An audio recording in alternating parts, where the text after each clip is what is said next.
Hey guys, नमस्कार। Only civils गुरु में आपका स्वागत है। इससे पहले हम आपको कई वीडियोस आपको बना चुके हैं गवर्नमेंट स्कीम्स के जो ऊपर PT 365 को जो हम डिटेल कर रहे हैं दोस्तों। बहुत सारी स्कीम्स हम बता चुके हैं, कई वीडियोज़ हैं हमारे जो आप प्लेलिस्ट में जाके या फिर हम डिस्क्रिप्शन में उनकी लिंक दे देंगे, आप देख सकते हैं। और गवर्नमेंट की स्कीम जो एग्ज़ाम से रिलेटेड है, एग्ज़ाम पर्सपेक्टिव से वेरी इंपॉर्टेंट, आप जाके देख सकते हो। I hope you all are doing well. आप अच्छे से कर रहे होंगे, यू आर डूइंग ग्रेट। तो आप करते रहिए अच्छे से और क्रैक करते रहिए एग्ज़ाम्स को और सिलेक्शन पाते रहिए। All the best all of you. तो देखो, अब देखते हैं MIT की कुछ स्कीम्स हैं। लाइक डिजिटल इंडिया प्रोग्राम है दोस्तों। क्या है, इसने अभी 5 साल कंप्लीट किए हैं डिजिटल इंडिया प्रोग्राम में, जो 2015 में लॉन्च किया गया था दोस्तों, कर चुका है ये। इसका ऑब्जेक्टिव है कि भैया इंडिया को ट्रांसफॉर्म करना, डिजिटली करना, किसको, हमारी सोसाइटी को डिजिटली एम्पावर करना एंड एक नॉलेज इकोनॉमी प्रिपेयर करना। ठीक है, टोटल ओवरऑल की बात है कि डिजिटाइज करना हमारे इंडियन फीचर्स को। इसका फीचर यही है कि ये सेंटर्ड है और 3 की विजन एरियाज़ पे काम करती है scheme. Number 1, digital infrastructure as a utility to every citizen, मतलब हर सिटीजन के लिए एक डिजिटल इंफ्रास्ट्रक्चर मिलना चाहिए। गवर्नेंस एंड सर्विस होनी चाहिए ऑन डिमांड पर, और डिजिटल एम्पावरमेंट होनी चाहिए कौन, सिटीजन्स हमारे। ठीक है दोस्तों, ये 3 विजन है इसकी, इस पर ये काम करती है। And it aims to provide the much needed thrust to the 9 pillar of growth areas, जो 9 पिलर हैं ग्रोथ एरियाज के, उस पर भी ये काम करती है। मैं बताता हूँ, जैसे broadband highways number 1, universal access to mobile connectivity number 2, public internet access programme number 3, e governance number 4, reforming government through technology number 5, e Kranti number 6, और electronic delivery of service number 7, information for all number 8, और electronic manufacturing number 9। This is IT यानी कि information technology for jobs हेली early harvest programme. तो that's all 9 pillar of growth area of this scheme. तो I am telling you about that E Kranti, कि what is ई क्रांति, क्या है। ये एक इलेक्ट्रॉनिक डिलीवरी सर्विस है दोस्तों। ये ई क्रांति मिशन जो है, ये इंश्योर करता है किसी गवर्नमेंट को कि क्या करना, the government wide transformation by delivering all government service. क्या करेगी वो, सारी जो गवर्नमेंट सर्विस हैं उनको ट्रांसफॉर्म तरीके से डिलीवर करेगी, इलेक्ट्रॉनिकली तरीके से, to the citizen through integrated and inter operate system via multiple modes. चाहे वो इंश्योरिंग एफिशिएंसी हो सकता है, transparency, reliability of such service. That's all about and related to E Kranti scheme. वहीं P की बात करते हैं, पब्लिक प्राइवेट पार्टनरशिप। ये भी क्या है, एक फीजेबल है जो इम्प्लीमेंट करते हैं ई गवर्नेंस प्रोजेक्ट को। और ये जो प्रोग्राम है, मैनेजमेंट स्ट्रक्चर जो है वो कंसिस्ट करता है, the programme management structure consist of a monitoring committee होगी जो हेडेड करेंगे प्राइम मिनिस्टर साहब। A digital India advisory group होगा जो चेयर करेंगे ministry of communications and IT, जो मिनिस्टर ऑफ कम्युनिकेशन होंगे वो डिजिटल इंडिया एडवाइजरी ग्रुप को हेड करेंगे। और एक एपेक्स कमेटी होगी जो चेयर करेंगे कौन, कैबिनेट सेक्रेटरी दोस्तों। तो ये जो प्रोग्राम है, दिस प्रोग्राम मैनेजमेंट स्ट्रक्चर किसके द्वारा कंसिस्ट किया जाएगा, इन लोगों के द्वारा। वहीं क्रिएशन होगा जो चीफ इंफॉर्मेशन ऑफिसर है, एटलीस्ट 10 की मिनिस्टर्स होंगे, so that various e governance project it could be design, develop and implement faster, जो तेज़ी से ग्रोथ करेंगे। वहीं एक और प्रॉब्लम नहीं है, सॉल्यूशन है कॉमन सर्विस सेंटर। ये क्या करते हैं, to take the benefits of digital India to every corner of country. बहुत सारे बेनिफिट लेके चल रहे हैं डिजिटल इंडिया के लिए। A vast network of more than 2.5 lakh common service centre क्या हो रखे हैं, क्रिएट किए जा चुके हैं दोस्तों। और ये जो डेवलपमेंट है डिजिटल एंटरप्रेन्योर्स के लिए, किसके बीच में, पुअर, जो गरीब है, हमारे जो मार्जिनलाइज लोग हैं, जो दलित हैं या विमेन ऑफ इंडिया हैं, उनके बीच में करीब 2.5 lakh common service centre create किए जा चुके हैं। और ये हमारे डिजिटल एंटरप्रेन्योरशिप प्रोग्राम का एक बहुत बड़ा हिस्सा है। तो all about digital India programme. अब आगे बढ़ते हैं, जीवन प्रमाण क्या है। ठीक है दोस्तों, जीवन प्रमाण ये department of pension and pensioner welfare rape है, उसके अंदर की बात है।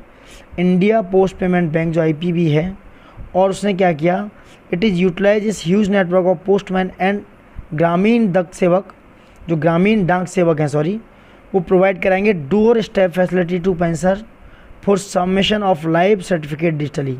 किससे, लाइफ सर्टिफिकेट डिजिटली वो क्या कराएंगे, प्रोवाइड कराएंगे डोर टू डोर। ये जीवन प्रमाण स्कीम का क्या है, एक पर्पज़ है, एक ऑब्जेक्टिव है। ठीक है, the department of pensioner welfare rope in the India post payment bank, उनसे ये बात हुई है, एंड यूटिलाइज ह्यूज नेटवर्क, और उसका यूटिलाइज करेंगे। ठीक है, तो मैंने अभी बताया objective online submission of life certificate by pensioners and streamline the process of getting life certificate. Online को क्या मिलेगा, एक लाइफ सर्टिफिकेट मिलेगा ऑनलाइन तरीके से।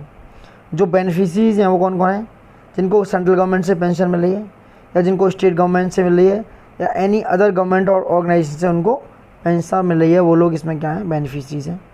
इसका साइलेंट फीचर क्या है, ये आधार जो है, आधार बायोमेट्रिक ऑथेंटिकेशन बेस्ड होगा, digital life certificate for pensioners के लिए। ठीक है, और डिजिटल लाइफ जो सर्टिफिकेट है ये क्या होगा, प्राप्त किया जाएगा थ्रू वेरियस जीवन प्रमाण सेंटर, यानी अलग अलग तरीके के जीवन प्रमाण सेंटर होंगे उनके द्वारा, and which are being operated by common service centre, जो ऑपरेट होंगे किसके द्वारा, कॉमन सर्विस सेंटर, बैंक और गवर्नमेंट ऑफिस उनके द्वारा क्या करेंगे, ये ऑपरेट होंगे। ठीक है, किसके यूजिंग वही client application on any PC, mobile, tablet वगैरह वगैरह पे। और दूसरी चीज़ क्या है, it is intended to away with the requirement of pensioners at having to a submit of physical life certificates in November each year.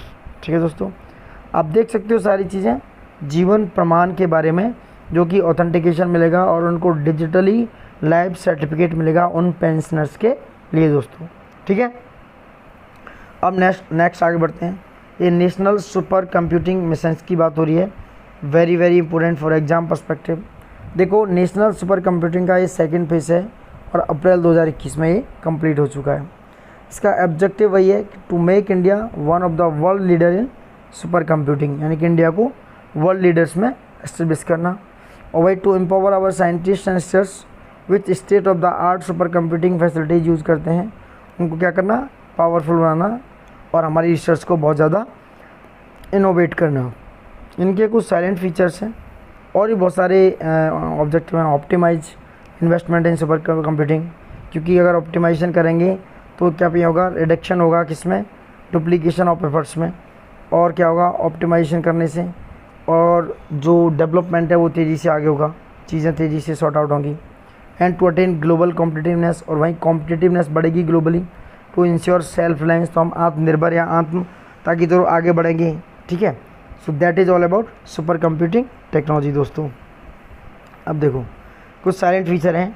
देखो, ये लॉन्च किया गया था 2015 में, अब तक इसको 7 ईयर्स हो चुके हैं, एंड ये जॉइंटली फंडेड है किसके द्वारा, DST यानी कि department of science and technology और ministry of electronic and information technology के द्वारा। यानी कि नेशनल सुपर कंप्यूटिंग मिशन को 2 लोग जॉइंटली फंडेड करते हैं, department of science and technology यानी कि DST, और MIT जो कि ministry of electronics and information technology है। ठीक है, और ये जो इम्प्लीमेंट होता है ये होता है CDAC के द्वारा। CDAC is stand for centre for development of advance computing के द्वारा, जो कि पुणे में बेस्ड है, और उस दूसरा है IISc बेंगलोर के द्वारा, the Indian institute of science Bengaluru के द्वारा। ठीक है दोस्तों, 2 इम्प्लीमेंटिंग एजेंसी हैं, 2 फंडेड एजेंसी है, और इसका जो मिशन है वो ये है कि भैया सुपर कंप्यूटिंग या सुपर कंप्यूटर फैसिलिटीज़ को 70 national research and academic institution में एस्टेब्लिश करना, और उनको क्या करना, नेशनल नॉलेज नेटवर्क यानी कि NKN नेशनल नॉलेज नेटवर्क के साथ क्या करना, कनेक्ट करना दोस्तों। ठीक है, इसका फोकस क्या है, 3 डायमेंशंस पे फोकस रहता है। First one is creating better super computing infrastructure create करना, दूसरा बिकमिंग मोर एप्लीकेशन ओरिएंटेड होना, तीसरा ज़्यादा से ज़्यादा एप्लीकेशन ओरिएंटेड होना, इन्वेस्टिंग इन ह्यूमन कैपिटल, और इन्वेस्ट कर सके ह्यूमन कैपिटल्स में। ठीक है, इसका जो पहला फेज है, पहले फेज में देखा जाए तो parts of the super computer were imported in assemble India, तो जो पार्ट्स थे उसके हमने क्या किया, इंपोर्ट किए दूसरे देश से, लाई हम और इंडिया में असेंबल किए।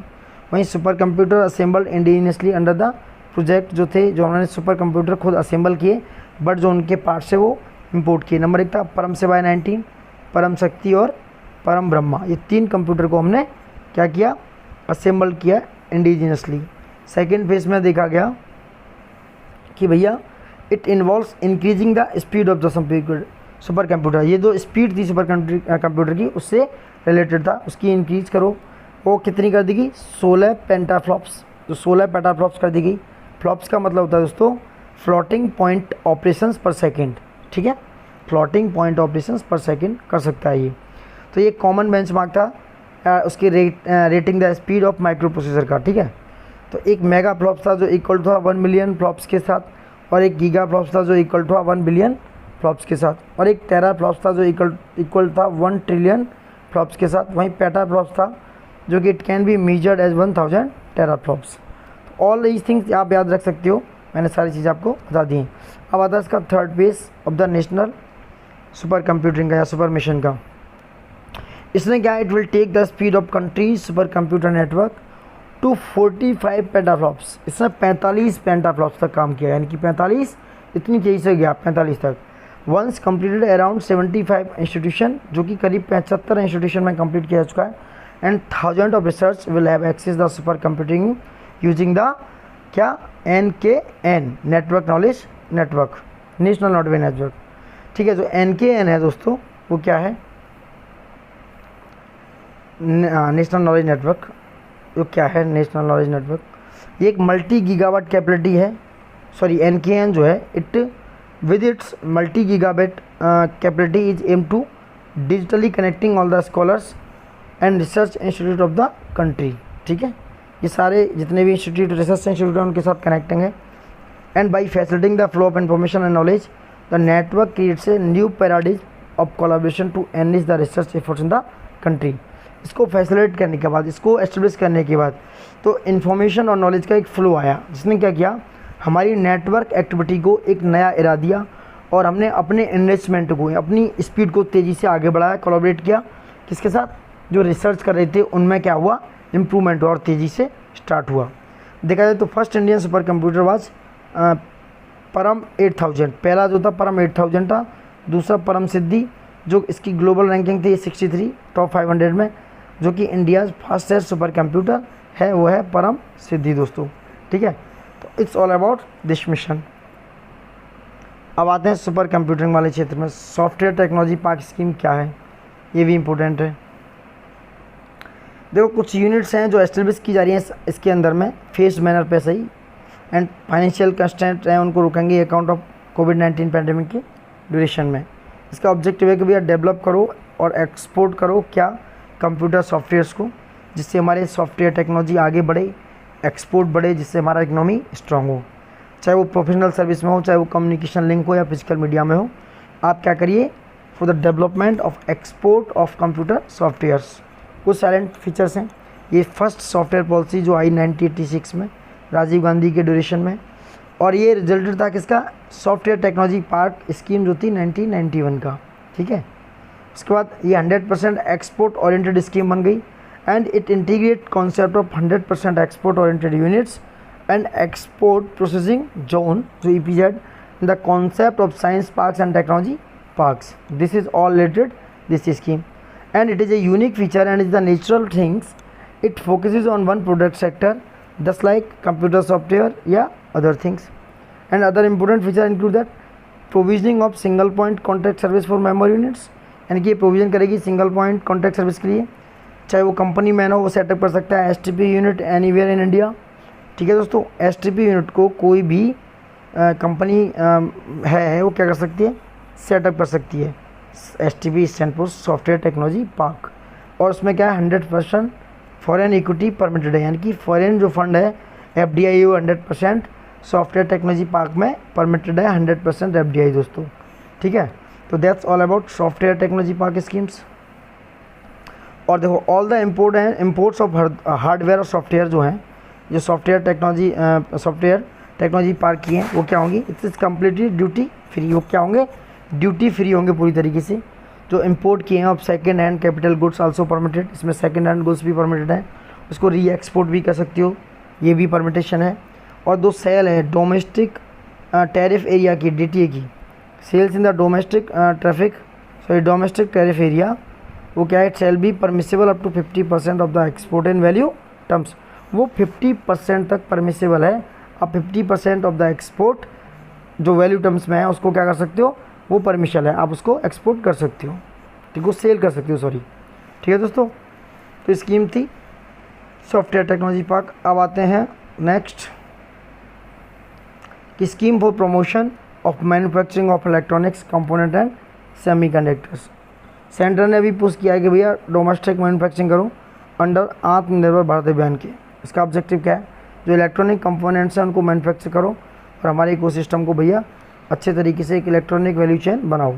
इसके फीचर क्या हैं, फाइनेंशियल इंसेंटिव है 25% ऑफ कैपिटल एक्सपेंडिचर का, किस पे, चाहे वो प्लांट है, मशीनरी है, इक्विपमेंट है, एसोसिएटेड यूटिलिटीज़ या टेक्नोलॉजीज है, इंक्लूडिंग रिसर्च एंड डेवलपमेंट हो सकता है, टू द इंडस्ट्रियल यूनिट्स के लिए हो सकता है, making investment for manufacturing of capital goods हो सकते हैं, इलेक्ट्रॉनिक कंपोनेंट्स हो सकते हैं या सेमीकंडक्टर एटसेट्रा हो सकते हैं। तो this is all silent feature of this scheme. और ये क्या करोगे, ये कुछ कैटर हैं all segment of electronic manufacturing like mobile, consumer electronics, industrial electronics हो सकते हैं, automotive, medical electronics, telecom equipment, computer hardware DC. ये क्या है, सारे सेगमेंट ऑफ इलेक्ट्रॉनिक्स मैन्युफैक्चरिंग कर सकते हैं, केटर कर सकते हैं। और क्या बेनिफिट्स हैं, अट्रैक्ट होगा, इससे न्यू इन्वेस्टमेंट होगा इलेक्ट्रॉनिक सेक्टर में करीब एटलीस्ट जो ट्यून है 20,000 तक। डायरेक्ट एम्प्लॉयमेंट मिलेगा अप्रोक्सीमेटली 1,50,000 जो लोग हैं। It is expected to be created the manufacturing units and indirect employment about 4,50,000। Indirect benefit वो एम्प्लॉयमेंट मिलेगा और जो डिपेंडेंसी है इम्पोर्ट की वो क्या होगी, रिड्यूस होगी। ठीक है, जब हम लार्ज स्केल पे क्या करेंगे, डोमेस्टिक मैन्युफैक्चरिंग करेंगे। तो ये ऑल अबाउट दिस स्कीम। अब हम बात करते हैं production linked incentive scheme for large scale electronic manufacturing. ठीक है, तो ये वही स्कीम है कि आत्मनिर्भर भारत के अंदर में through PLI production linked incentive है स्कीम। इसका भी काम भैया कि बूस्ट करो डोमेस्टिक मैन्युफैक्चरिंग को, उसके बाद अट्रैक्ट करो बहुत ज़्यादा इन्वेस्टमेंट, बहुत जो कंट्रीज़ हैं FDI के थ्रू हमारे देश में आए और हमारी इलेक्ट्रॉनिक वैल्यू चेन को क्या करें, मजबूत करें, चाहे वो मैन्युफैक्चरिंग मोबाइल फ़ोन हो या सेमीकंडक्टर या वगैरह वगैरह हो। ठीक है दोस्तों, इसके कुछ साइलेंट फीचर हैं इस स्कीम के अंदर। इलेक्ट्रॉनिक मैन्युफैक्चरिंग कंपनीज हैं, it will get an incentive 4 to 6% on incremental sales. इनको 4 से 6% क्या मिलेगा, जो सेल होगी इंक्रीमेंट उस पर इंसेंटिव्स मिलेगा, जो कि बेस ईयर के बेस पर है, ओवर बेस ईयर। ठीक है, गुड्स मैन्युफैक्चरिंग जो इंडिया में की जाएंगी। And it is covered under target segment to eligible companies over a period of next 5 year. ठीक है, तो ये सारी चीज़ें अवेलेबल होनी चाहिए। और ये जो only it will be applicable और for largest of target segment पे क्या एप्लीकेबल होगी। और द गवर्नमेंट जो है, it is estimate that under PLI scheme domestic value addition for mobile phone is expected to raise to 35 to 40% by 25, यानी कि 35 से 40% क्या होगा 2025 तक वैल्यू एडिशन या बढ़ा दिया जाएगा। ठीक है, वहीं क्या होगा, this scheme will also help in creating 2 to 4 champions India Indian companies. तो ये स्कीम क्या करेगी, 2 से 4 कंपनियों को चैम्पियन इंडियन कंपनीज में हेल्प करेगी, क्रिएट करेगी। ठीक है, और इससे बहुत सारी चीज़ें हैं कि इट विल करंटली देखा जाए लेवल्स का 20 to 25% है and it has generate the additional 8 lakh jobs. जो 8 lakh jobs will be created directly and indirectly. So it is very helpful for this Atmanirbhar under the facilitating to domestic manufacturing under this Atmanirbhar Bharat scheme. ठीक है दोस्तों, अब कुछ miscellaneous initiative हैं, इनको देख लेते हैं। देखो क्या है, ज्ञान सर्कल वेंचर्स क्या है, ये माइटी क्या करेगा, इसको माइटी फंडेड टेक्नोलॉजी है बिजनेस इंक्यूबेटर में, किसके द्वारा, IIT यानी कि Indian institute of information technology, Shri city जो चित्तूर में है आंध्र प्रदेश का। ठीक है दोस्तों, माइटी इसको फंडेड करा है और ये as a technology incubation and development of entrepreneur TIDE 2.0 के थ्रू क्या करेगा, फंक्शन करेगा। And as a incubation centre it is promote to deep tech entrepreneurship through financial and technical support, और फाइनेंशियल और टेक्निकल सपोर्ट प्रोवाइड कराएगा। और it is using emerging technology such as internet of things, AI, artificial intelligence, blockchain and robotics पे क्या करेगा, हमें technologies provide कराएगा, engage करेगा। तो Gyan circle venture is very related. Next है डिजीलॉकर, ये कैसा प्लेटफॉर्म है, that is allow for issuance and verification of documents and certification in a digital way. ये डिजिटल वे में तो वेरीफाइड करेगा आपके सर्टिफिकेट को, आपके डॉक्यूमेंट को। एंड इट इज क्या करेगा, प्रमोटिंग क्या, पेपरलेस गवर्नेंस, यानी कि it is not use to paper, because अगर पेपर यूज करते हैं तो यू नो इससे highly problem in environment because of paper, and it is try to be paperless governance. Indian citizen होंगे who can be sign up for DigiLocker account get a dedicated cloud storage, उनके लिए cloud storage space मिलेगा that is link to their Aadhaar number, जो उनके आधार number के साथ link होगा दोस्तों। ठीक है, sorry for unwanted word, DigiLocker के लिए यूज़ होगा दोस्तों, ठीक है। तो it's all about DigiLocker. तो देखो दोस्तों और भी हैं, अब क्या है ऑर्गेनाइजेशन, ये क्या है जो रजिस्टर है, that are register under DigiLocker, it can push electronic copies of documents. ये क्या करेगा, पुश मिलेगा कॉपीज ऑफ डॉक्यूमेंट्स को और सर्टिफिकेट की, चाहे वो ड्राइविंग लाइसेंस हो, वोटर आईडी हो, स्कूल सर्टिफिकेट हो सकता है वगैरह वगैरह, और ये सारी चीज़ें लेगेसी डॉक्यूमेंट हो सकते हैं। और एडा जो है insurance regulatory authority of India है, जो फरवरी 2021 में इसने एडवाइस किया था कि all insurance companies for issuance of digital insurance policies via DigiLocker, वो किसके थ्रू, डिजी लॉकर के थ्रू होंगे। जो डिजी लॉकर टीम है, DigiLocker team in national e governance division under MeitY, it will provide necessary technology guidance and logistic support to facilitate adoption of DigiLocker. तो जो team है NEGD की, वो आपको सारी चीज़ें प्रोवाइड कराएगी। अब आते हैं उमंग, इससे पहले भी उमंग देख चुके हैं आप दोस्तों, फिर भी बता देते हैं उमंग क्या है। देखो unified mobile application for new age governance की बात हो रही है, दैट इज उमंग। ये डेवलप किया था किसके द्वारा, नेशनल ई गवर्नेंस डिवीजन के द्वारा अंडर माइटी यानी कि ministry of information, ministry of electronics information technology के द्वारा, to drive mobile governance in India. इन्होंने कहा कि भैया उमंग के through we will develop to mobile governance India and we will operate by mobile governance in India, ठीक है। इसका इंटरनेट क्या है, it is provide major service offer central and state government department में, चाहे वो लोकल बॉडीज़ हैं वो वहाँ पे सर्विस प्रोवाइड कराएगा। And it have the unified approach where citizen can install one application, multiple government services के लिए वो क्या कर सकते हैं कि एप्लीकेशन इंस्टॉल कर सकते हैं। और वहीं क्या होगा, it has been made available to multiple channels, multiple channel के लिए अवेलेबल होगा like web, IVR and SMS। इसका नवंबर 2020 में उमंग इंटरनेशनल वर्जन लॉन्च किया गया था, नवंबर 2020 में दोस्तों। और इसका जो ऑनलाइन कॉन्फ्रेंस हुई थी वो क्या की गई थी, it is organise to mark 3 years of Umang, इसके उमंग के 3 साल ईयर होने पे। वहीं इंटरनेशनल वर्जन है वो लॉन्च किया गया for selected countries like USA के लिए, UK, Canada, Australia, UAE, Netherland, Singapore, Australia and New Zealand के लिए। वहीं it will help Indian international students की हेल्प करेगा एंड NRI की हेल्प करेगा एंड इंडियन टूरिस्ट की जो एब्रॉड में गए हुए हैं उनकी हेल्प करेगा।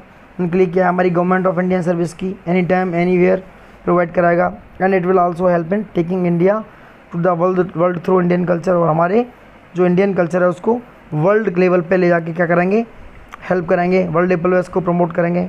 और जो ऑल सर्विस अवेलेबल है उमंग में उनको क्या करेंगे, उनका एडवांटेज मिलेगा। And it creates interest amongst foreign tourist to visit India. और ये सबसे बड़ी बात है, जो फॉरेन टूरिस्ट हैं, फॉरेनर्स हैं जो हमारे देश में आते हैं, वो उनके बीच में इंडिया में विजिट करें, ऐसा क्रिएशन इंटरेस्ट क्या कर रहा होगा, डेवलप होगा दोस्तों। तो it's all about Umang app. तो आप सारी चीज़ें देख चुके हैं, आगे हम पढ़ेंगे ministry of environment, forest and climate change से रिलेटेड बहुत सारी स्कीम दोस्तों। अब हम यहाँ तक कंप्लीट कर चुके हैं माइटी वगैरह की जो स्कीम थी। Thank you for watching it, देखते रहिए please, like, subscribe, comment, share please दोस्तों करना मत भूलिए please. And thank you for watching it.